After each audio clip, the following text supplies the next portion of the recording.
মোৰ ঘৰ চিপাজাৰ বৰপথাৰ গাঁৱত মই সৰুৰ পৰাই সংগীতৰ লগত জড়িত এনেকৈ মই সংগীতটো ডেভেলপ কৰিব পাৰোঁ তাৰ বিভিন্ন ধৰণে মই চেষ্টা কৰিছিলোঁ আৰু বিশেষকৈ সৰুৰ পৰা মোৰ মনত এটা কথা মই পুহি ৰাখিছিলোঁ যে কিবা এটা ব্যতিক্ৰম কৰি দেখুওৱা সমাজক এটা আদৰ্শ দেখুওৱা আৰু বিশেষকৈ মই ক'ব বিচাৰোঁ যে যিবিলাক বিকলাংগ আছে ফিজিকেলি হেণ্ডিকেপ তেওঁলোকৰ কাৰণে কিবা এটা কৰিব পাৰি নেকি বাৰু এনেকৈ মই চিন্তা চৰ্চা এটা লৈছিলোঁ আৰু বিভিন্নজনৰ মই দিহা পৰামৰ্শ লৈছিলোঁ মোৰ ছাৰ বাইদেউসকলৰ তাৰ পিছত মই যে চিন্তা কৰিলোঁ কিবোৰ্ডখন যিহেতু মই হাতেৰে বজাওঁ বা গিটাৰখন মই যিহেতু বজাওঁ গতিকে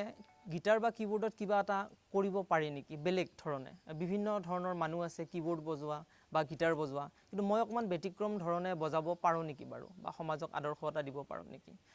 আৰু সেইভাৱে মই প্ৰথমতে হাতেৰে বজাবলৈ লওঁ তাৰ পিছত মোৰ কমে মই জিভাৰে বজোৱাটো মই চেষ্টা কৰোঁ আৰু জিভাৰে বজোৱাটো প্ৰায় মোৰ 8-9 মাহমান হৈছে প্ৰেক্টিছ কৰা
হায়দৰাবাদ স্থিত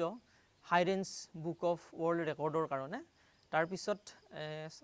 এবছৰমান আগতে কণ্টেক্ট কৰাৰ পিছত মোৰ 6 মাহমান পিছত তেওঁলোকৰ পৰা এদিনাখন ফোন আহিছিল আৰু তাৰপিছত মই প্ৰায় 6 মাহমান আগতে তেওঁলোকৰ লগত ওতঃপ্ৰোতভাৱে ৱৰ্ল্ড ৰেকৰ্ডৰ কাৰণে জড়িত হৈ পৰোঁ তাৰপিছত তেওঁলোকৰ যিবিলাক নিয়ম নীতি অনুযায়ী মই তাত অনলাইন যোগে এপ্লাই কৰিছিলোঁ তাৰপিছত তেওঁলোকে মোক ভিডিঅ' পঠাবলৈ কৈছিল আৰু সেইমতে মই নাকেৰে আৰু জিভাৰে ভিডিঅ' বনাই তেওঁলোকলৈ মই প্ৰেৰণ কৰিছিলোঁ তাৰপিছত যোৱা অক্টোবৰ মাহৰ 15 তাৰিখে তেওঁলোকে মোক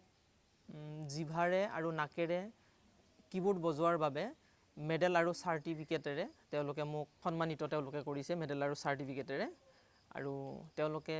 কৈছে যে হাইৰেঞ্চ বুক অফ ৱৰ্ল্ড ৰেকৰ্ডত এইটো প্ৰথমবাৰৰ কাৰণে ৰেকৰ্ড হৈছে যে জিভা আৰু কিবোৰ্ডেৰে জিভা আৰু নাকেৰে বজোৱা প্ৰথমজন মানে ভাৰতীয় কৃষ্ণমণি ডেকা বুলি তেওঁলোকে মানে ঘোষণা কৰিছে।